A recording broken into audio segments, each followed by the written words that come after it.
the Hollywood Radio Theater.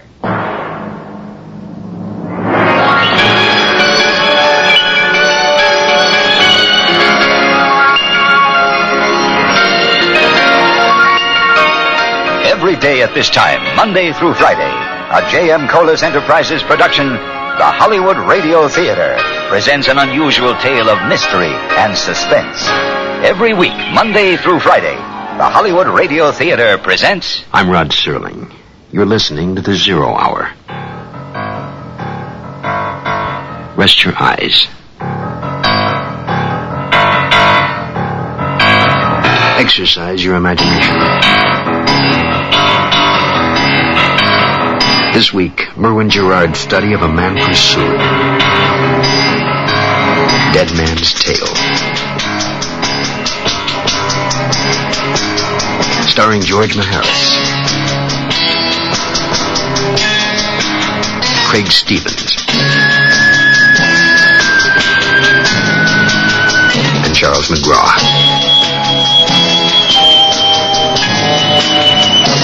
In Elliot Lewis's production of The Zero Hour.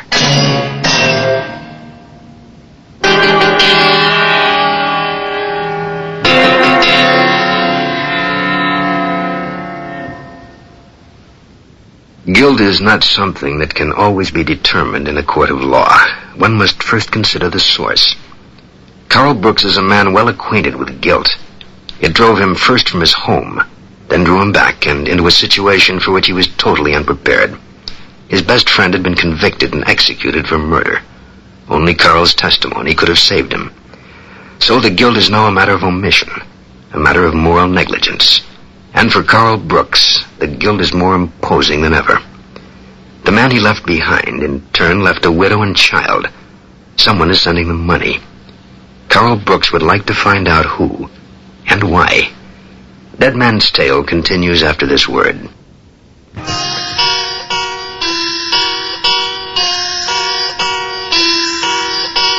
I watched the sun come up over the city from my hotel window.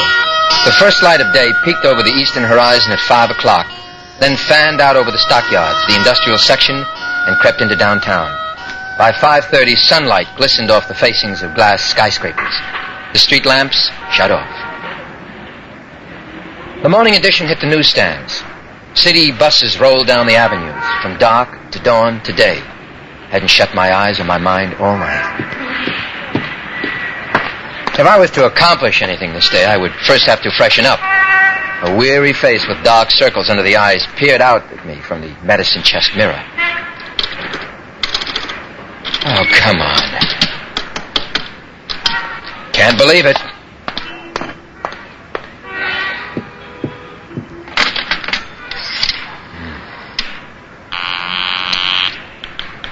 Desk. This is Mr. Brooks in room 610. What happened to the water? Or doesn't that come with the price of the room? I'm terribly sorry, sir. We've had some trouble with the boilers, and we've temporarily shut off all the water in the east wing. Well, that's just great.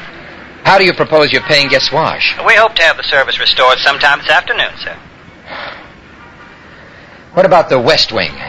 Actually, sir, you're better off where you are. We'll be shutting off the water on the other side after the noon hour today.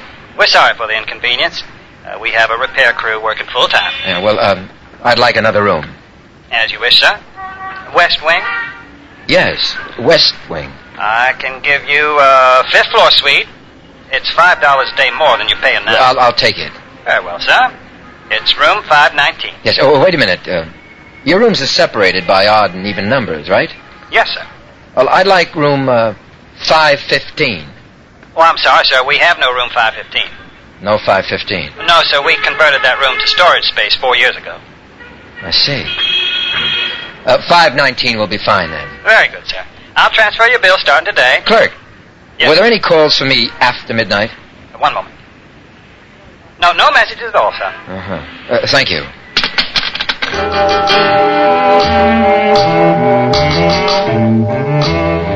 I took the elevator down to the lobby and exchanged the keys.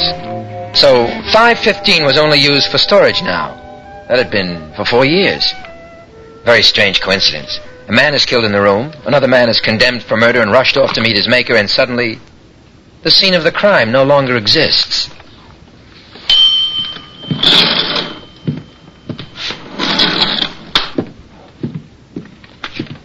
525. 523. 21.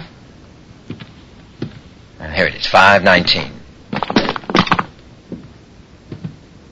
I wonder. Just as he said. No room number. Storage, employees only.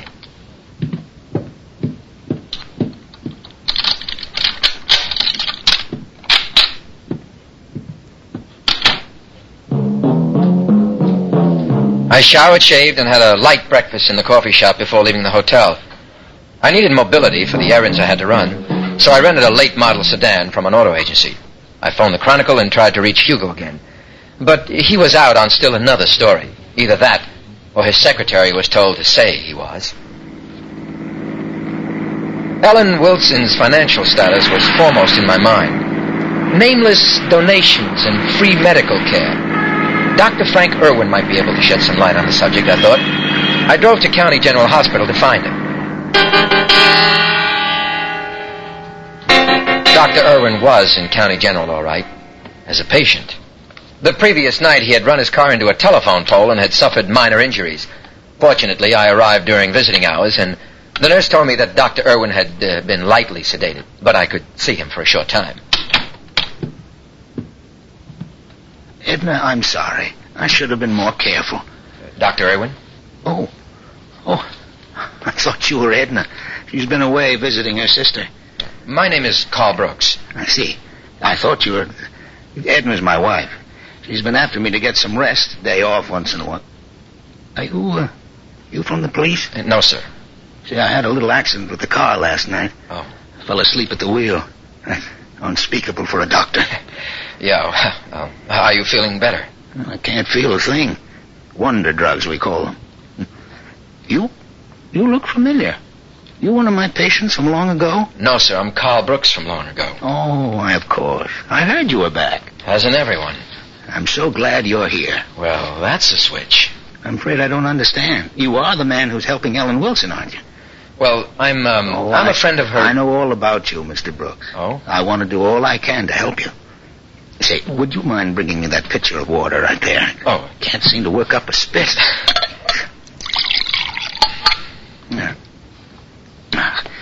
Thank you. I don't want to dry up before I say what has to be said. Doctor, Ellen Wilson is one of your patients, isn't she? Has been, ever since she first moved here. Must have been, near 10, 15 years ago. When she got married and had the baby, I became what we used to call a family doctor. Have you been sending Ellen Wilson money? Money? No, that must be one of the others. Others? Please, the water. Oh. What others?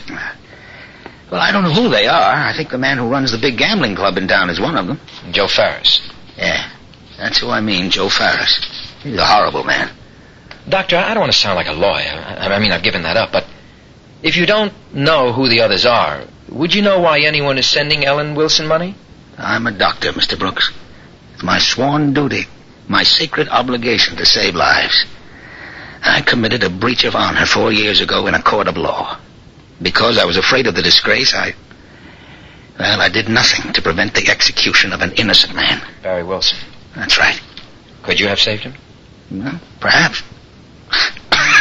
No. The point is, I didn't even try. Oh, that's fine.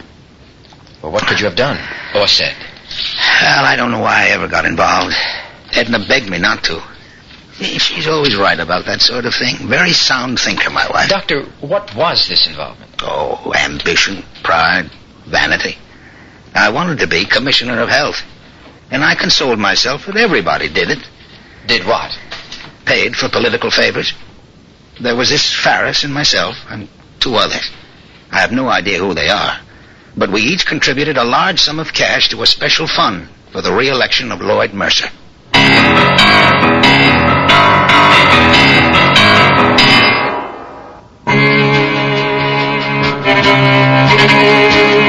Of course. It was so obvious it never occurred to me. That was why Mercer never admitted to there being money in the attaché case. It would have blown his legal eagle image sky high. The fact that I had been a very real part of his political machine turned my stomach. So, you see, Mr. Brooks, I isolated the hypocrite in Hippocrates. And that's what Henley was carrying. It would seem so. There was never any proof. The subject never came up. Well, I understand what Ferris was paying for, protection, but certainly Commissioner of Health isn't appointed by the district attorney. Oh, Lloyd Mercer, as we've seen, was headed for bigger things. His political influence extended in all directions, and I was convinced he could deliver. Obviously, so were the others. I understand there was $150,000 in that briefcase. I couldn't say. My contribution was $30,000. And you have no idea who else may have known about this special fund? As far as I know, only Mercer and the 4 contributors. Well, what about Henley? I mean, where did he come in? I never met the man. I understand he was from out of state. Well, I presume he was chosen as a go-between because he had no connection with any of us. Including Mercer? Especially Mercer. Uh-huh. I presume Mercer sent you to pick up the lock case so there'd never be any visible connection between himself and Henley, as a precaution against precisely the sort of thing that happened. You know, it seems so unnecessarily complicated. Has it occurred to you that whoever murdered Henley might be one of the contributors? I know there were 4 of us, and not one came forward. Ferris wasn't even at the trial. Doctor, do you believe Barry Wilson was innocent? I believed it throughout the course of the trial, the appeals, up to the moment of his execution. I believe it as I lie here now. I stood by and let him die. Doctor, from what you've told me, you were not the only one. Well, Mr. Brooks, a man has only to live at peace with himself. I know that better than anyone. I assume that all of Ellen Wilson's medical expenses through the years... Oh, yes, I was grateful for the opportunity. It helped. A little. You've helped a lot, Doctor. You get well now, and I'll be in touch. All right.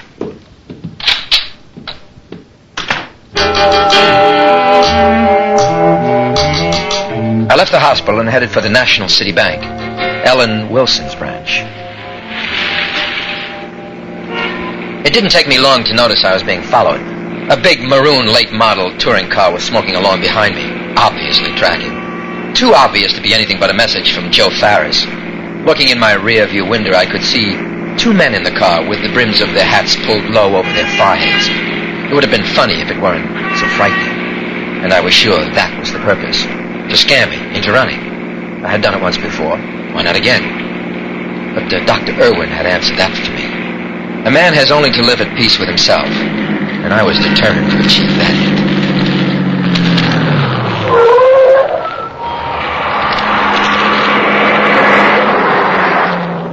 I stopped in front of the bank. Ferris's thugs drove on. They knew where I was going and who I wanted to see. We were all beginning to understand each other all too well.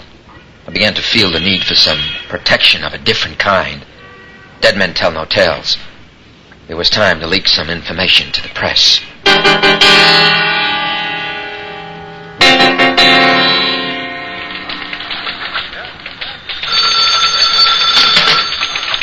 City desk. Brownell here. Hugo, I waited all night for your call. Oh, what do you want? Look, I think a lot more went on in the Henley case than we were led to believe. We were led to believe? Now, come on, Hugo. I mean, just give me a chance and just hear me out. Look, I'm interested in facts. Hard facts. Something I can put in print. Well, I've learned enough in one day to know that you were right about Barry being framed and about the political setup in this town. So? Now there's 2 of us. Look, I want to talk to you. Do you or don't you have something I can print without risking a libel suit? Well, look, I will in about 15 minutes. I'll listen when you do. I'm much too busy now for idle conversation, so you can Look, Hugo, wait. No, wait. I've just got to see you. Today, in an hour. I think we'll find something in the back issue of the Chronicle. I'll meet you there. Carl? Carl! Ah, damn it. Shirley, I'll be in the morgue. The one with the dead papers.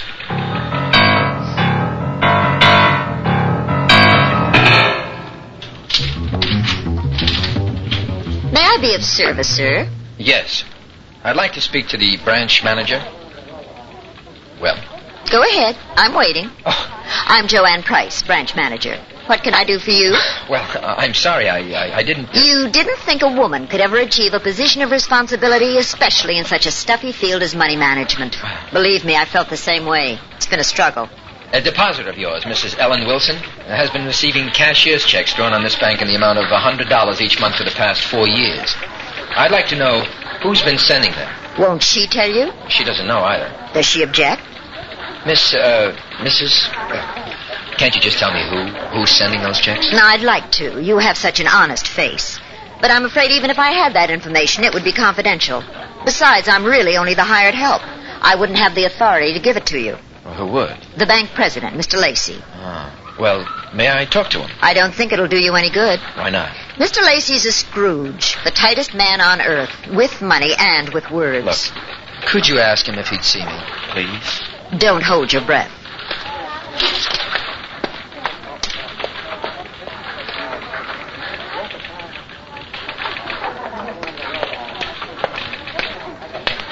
Well? The sun sets in the east tonight. He'll see you. All the way at the back. Don't say anything, but I'm bucking for his job. Well, I hope you get it. Thank you very much.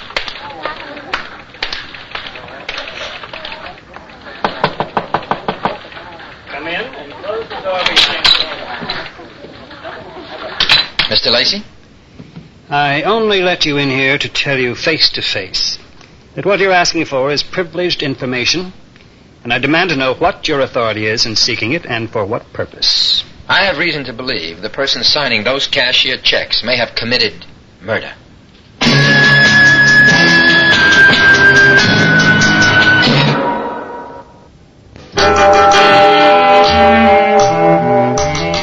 Are you from the police? No. Certainly murder would be a matter for them. All right, Mr. Lacey, if you'd rather I take what I already know to the police. You're Carl Brooks. That's correct. Well,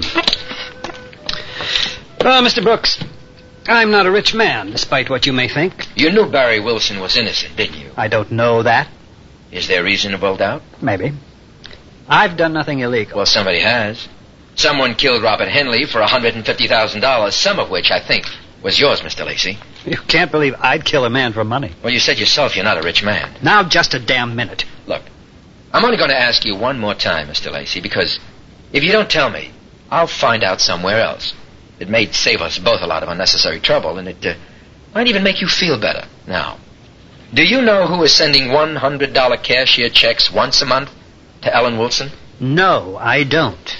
And should you have any further inquiries into my personal affairs, Mr. Brooks, I suggest you make them through my attorney. Good day.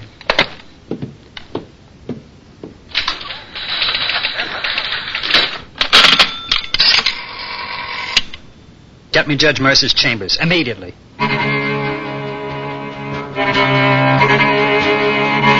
Lacey was the kind of man who revealed more in a facial reaction than by anything he could have said. He was undoubtedly the third donor. Farris, Dr. Irwin, and Lacey. But who was the fourth? I left the bank and walked to my rented car.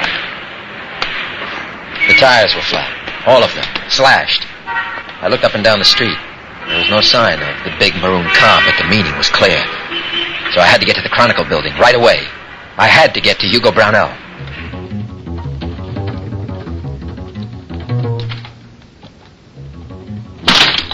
Oh, Hugo, you're here.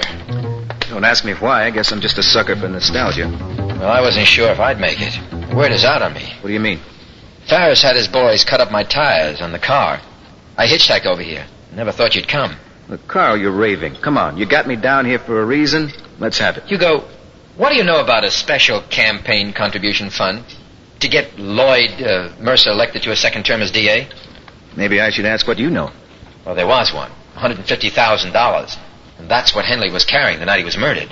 Can you prove it? Not only that, but I think I can prove who killed Henley. Who? Do you know? Well, I'm hoping you can remember. You've seen him. You may even know him. You lost me. Look, 4 people contributed to Mercer's special fund. It was Farris and Dr. Irwin, the president of the National City Bank, a man named Lacey. Mm-hmm. First name Clarence. A big man in contract financing, bit on the shady side. That's only 3. Well, there should be the name or a picture of the 4th somewhere in these files. Well, that could take days to find. Well, not if you can remember. Remember what? Well, someone who was at Barry's trial, someone who was there every day.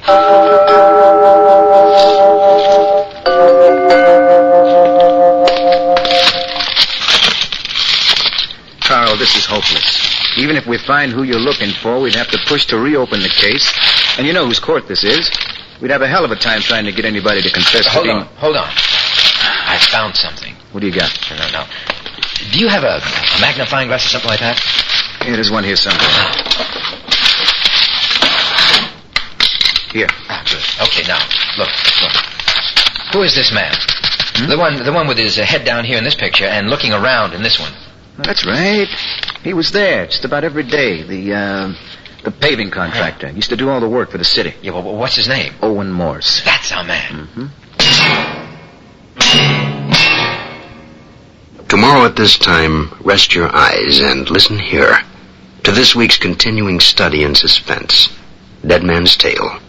I'm Rod Serling, and this is the Zero Hour.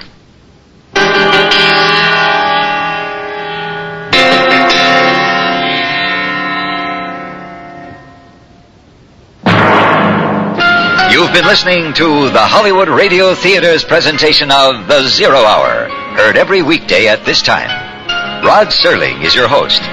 Dead Man's Tale was written by Merwin Gerard and Kim Weiskopf. George Maharis is Carl, Craig Stevens is Mercer, and Charles McGraw is Ferris. Featured in the cast are Jack Manning, Harold Gould, Herbert Jefferson Jr., and Shirley Mitchell. Zero Hour is produced and directed by Elliot Lewis. Jack Myers is executive producer, Rochelle Sherman associate producer, and Kim Weiskopf story editor. Music conducted and composed by Stanley D. Hoffman. The Hollywood Radio Theater theme was played by Ferranti and Teicher and is now available on United Artists Records and Tapes. This has been a J.M. Colas Enterprises production. Hugh Doctor speaking. Tune in tomorrow, and once again, Rest your eyes and listen here to the Zero Hour.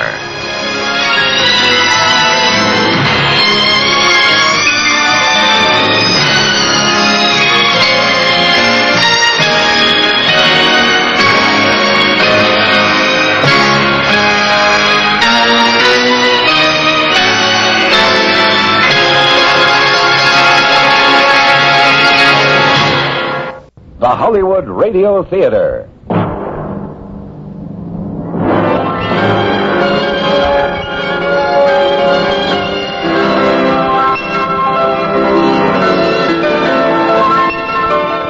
Every day at this time, Monday through Friday, a J.M. Colas Enterprises production, the Hollywood Radio Theater presents an unusual tale of mystery and suspense.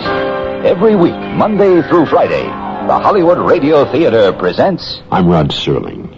You're listening to the Zero Hour. Rest your eyes.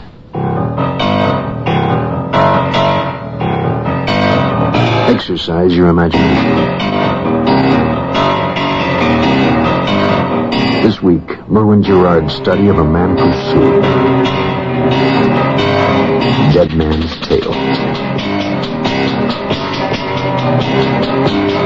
Starring George Maharis, Craig Stevens,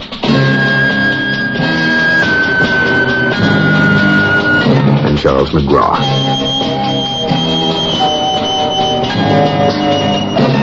In Elliot Lewis's production of The Zero Hour.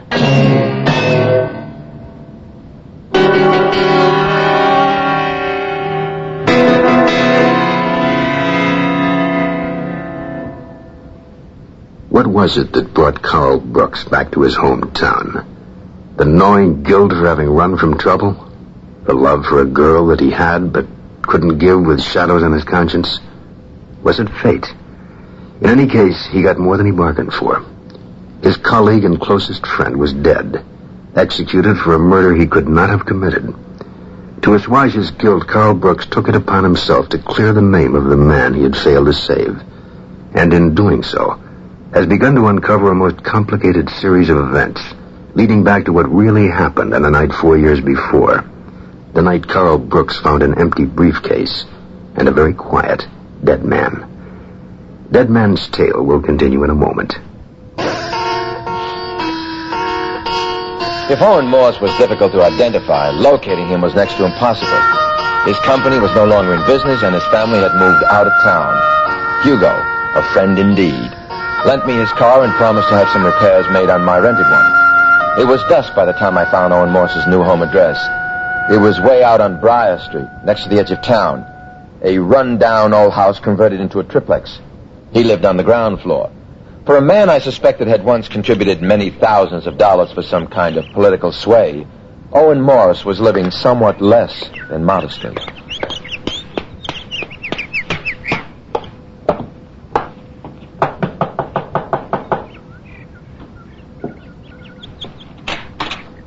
Ah, Mr. Brooks, I've been waiting for you. Waiting? Waiting and watching. I knew you had to get to me sooner or later. And here you are. Come in, please. Thank you. Not exactly the kind of place you expected to find the ex-highly successful contractor living, is it? Sit down, Mr. Brooks. That chair is comfortable, despite its rather sad appearance. Excuse me, but what did you mean, waiting and watching? Joe Ferris called to warn me you'd returned and what you're trying to do. I didn't tell him I was delighted and looking forward to your success in finally pulling the lid off the whole stinking mess. Wait a minute, I'm not sure I understand, Mr. Morris. If you're so anxious to have the truth known... Why didn't I come forward with it on my own? Yes. I've thought about it a great deal. It would accomplish very little, particularly since I couldn't prove any of it. But I wasn't speaking of the truth about me, my contribution to that ill-starred special fund for Lloyd Mercer's re-election. That I freely admit. However, it will do little to assist you in clearing Barry Wilson's name, which is what I assume is your purpose. It's a certainty you've been unable to accomplish your goal by speaking to the other three. How did you know about that? I've been following your efforts since yesterday. Oh. But I am curious. How did you get to me? I let your conscience be my guide. Yes, the cashier's checks.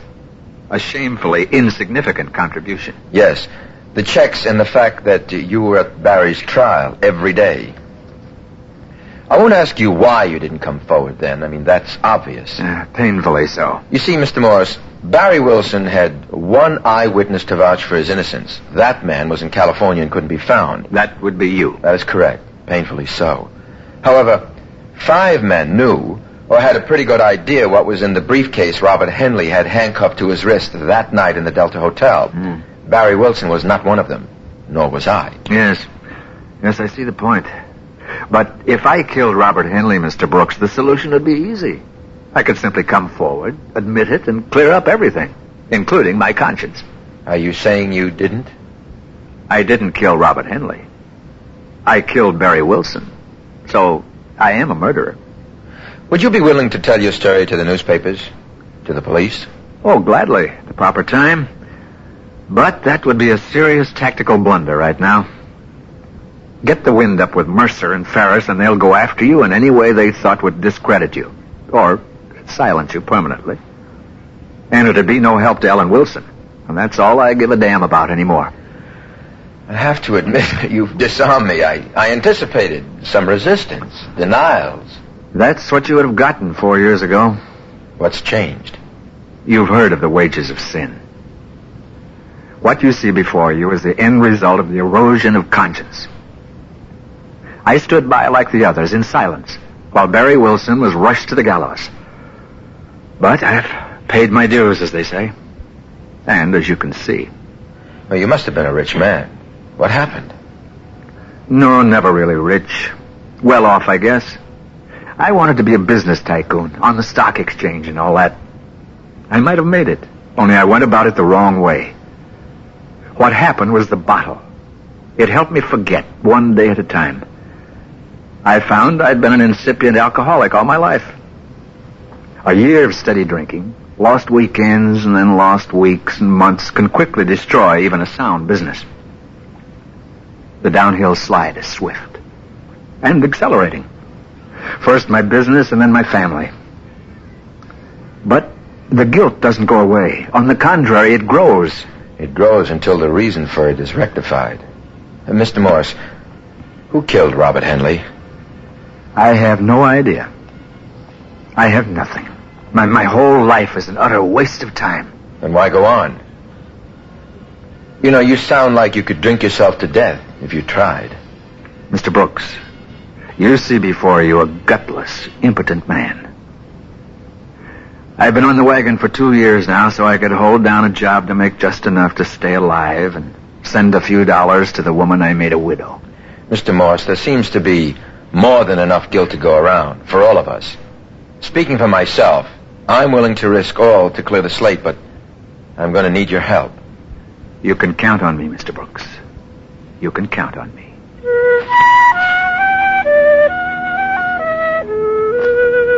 I left Morse my number at the hotel in the event he had to reach me. I was disappointed that my theory about him had been wrong. But a man like that needed no assistance in inflicting self-punishment. Hugo wasn't at the office when I called, so I left a message for him not to print anything yet and that I'd be in touch. Though as of the moment, I was no further along in clearing Barry than when I had first started. It all added up to one big zero. Somehow, I had the feeling something was missing. Like the slush fund. Something obvious. I drove Hugo's car back to the Delta to see if I had any messages.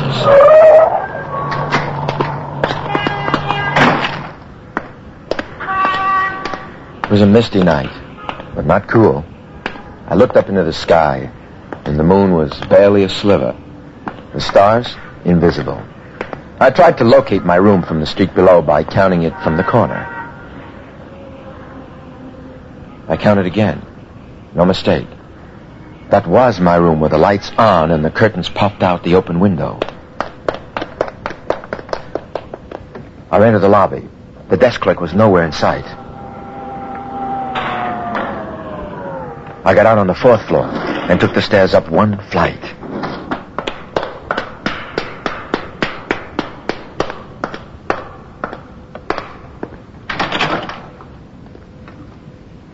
The hall was clear. There was a crack of light between the bottom of the door and the carpet. I listened. Then, carefully, took out my key and slipped it in the lock. And... All right! What? Jenny.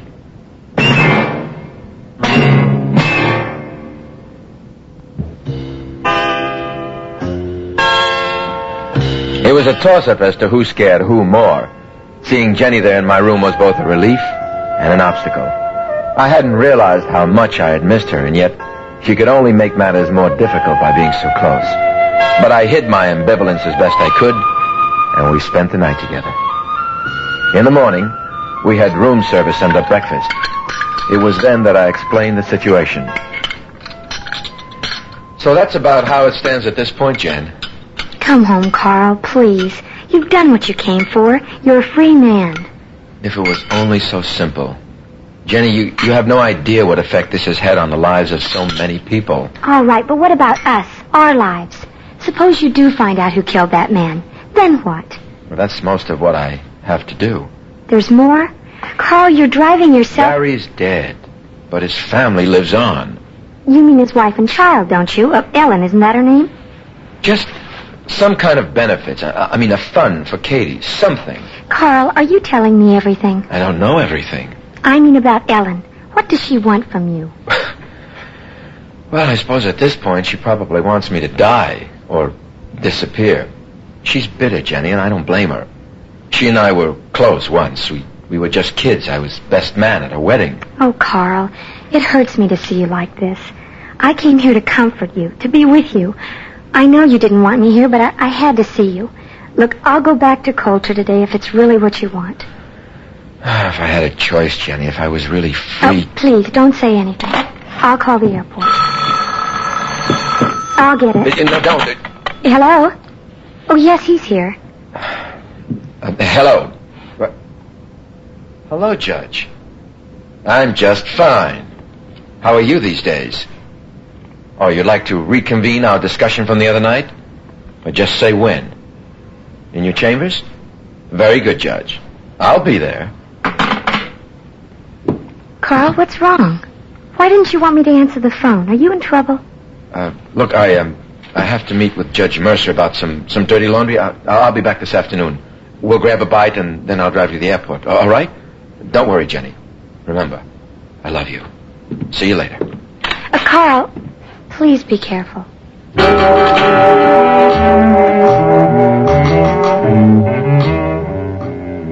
I must see you about a matter of considerable importance, Lloyd Mercer had told me over the phone.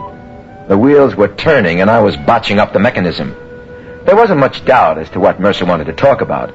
It was the particulars that aroused my curiosity. He was waiting for me in his chambers, all decked out in official garb. Come in, Carl. Good of you to drop by. You look very spiffy in your robes, Mr. Mercer. Judge. Sit down, Carl. Can I get you something? No, thank you. I only drink socially. Really, Carl? So hostile. Carl, a matter of what I feel significant importance has been brought to my attention. A matter that concerns me, Your Honor? We've received some new information on the Henley murder.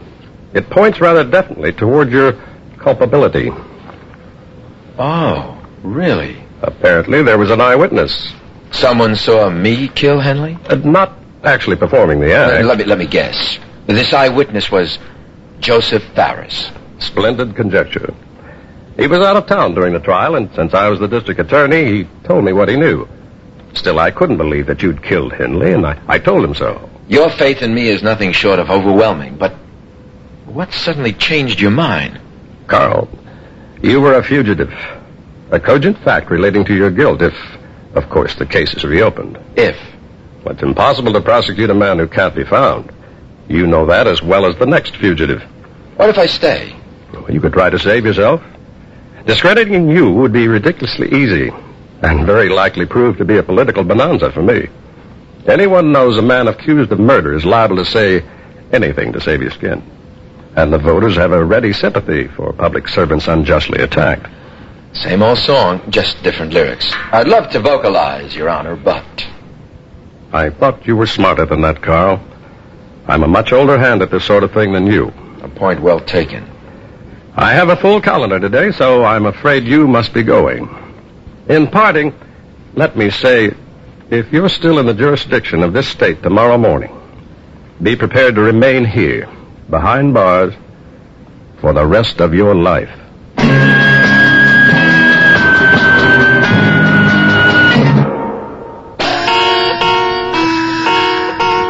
I knew if it ever came down to a test of strength between Mercer and me on his home grounds, I'd have no chance at all. Knowing Mercer, he could make a pretty good case for complicity between Barry and me to rob and murder Henley. Again, Mercer would come up smelling like a rose, and he had the savvy and muscle to make it stick. I still had that nagging suspicion of something right in front of my eyes that I wasn't seeing. But first, there was another fish to fry. As it was, the skillet was hot and greased and ready. For me, to catch the fish was the real problem. That and bait. Carl, that's crazy. That's suicide. Either way, it gives you something to print. An expose or an obituary. Baiting Ferris like that is just asking for it. He digged the river to throw your body in, lead shoes and all. It's my funeral. Look, you go. Ferris killed Henley, or had him killed. Setting yourself up this way isn't going to prove anything, Carl. It will if he tries it again and misses, and somebody's there to see him, like a reporter. Sorry, I don't want any part of this scheme. Hugo, Mercer's trying to chase me out. He thinks I know too much. Don't go after Mercer, Carl. That's really suicide. All I'm after is the truth. I want to be able to sleep at night. Keep this up and you'll sleep forever. Look, I'm going through with it, Hugo. I'll ask you again when the time comes. Carl? You got your car keys. Yeah, forgot it. Thanks.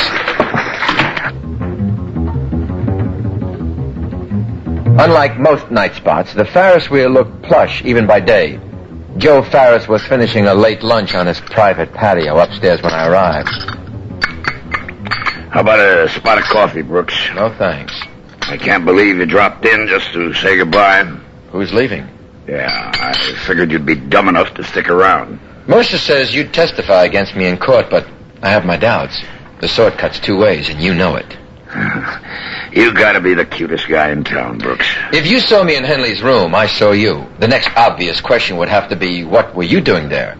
I will have a lawyer, of course, and there has to be a complete trial even in this state. With Mercer in my corner, I'd take my chances. I don't think you're going to let it come to that.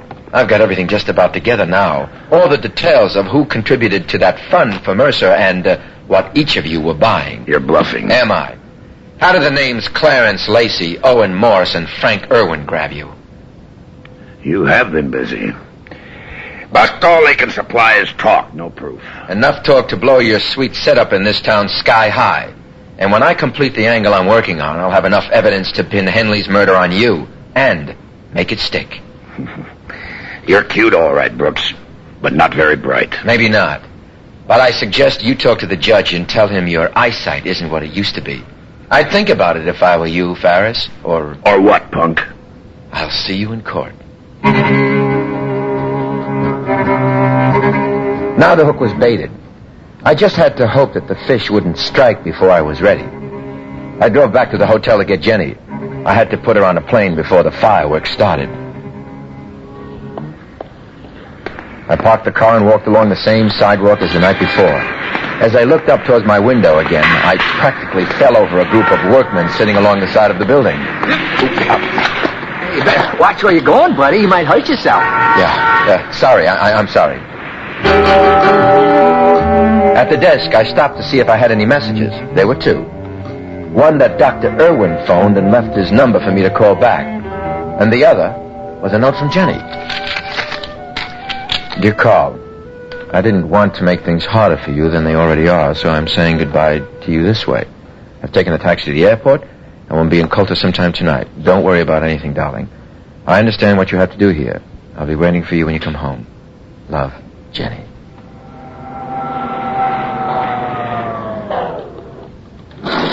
Somehow, that was wrong. Jenny's note. Something about it. I couldn't quite pin it down, but it bothered me. What was it about this whole thing I wasn't seeing? Henley's room, for one.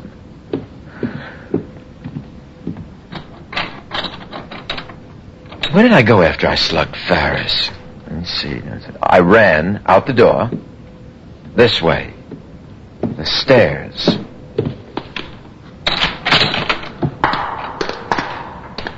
Let's see. I ran down the stairs. To here. Then, I turned this way, but if I'd gone straight... Hey, here comes the bird watcher. What's this? Where am I? You want I should get you a map? This is the boiler room. You took another wrong turn, buddy. Can't let you out this way.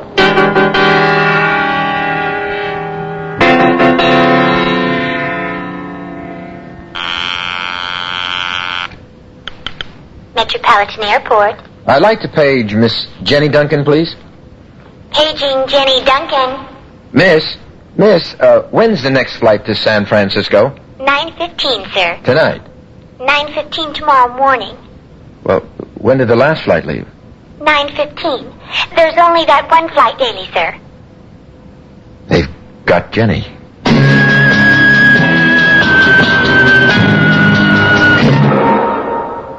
Tomorrow at this time, rest your eyes and listen here to this week's continuing study in suspense, Dead Man's Tale.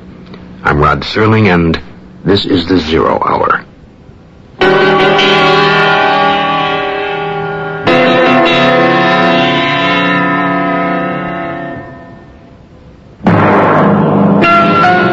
You've been listening to the Hollywood Radio Theater's presentation of The Zero Hour, heard every weekday at this time.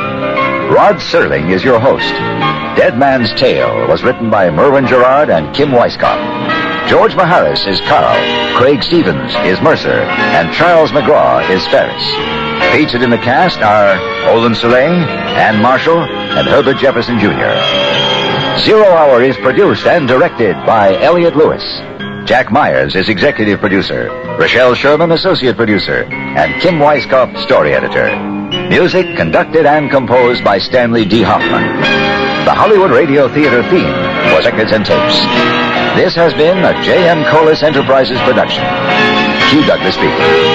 Tune in tomorrow, and once again, rest your eyes and listen here to the Zero Hour.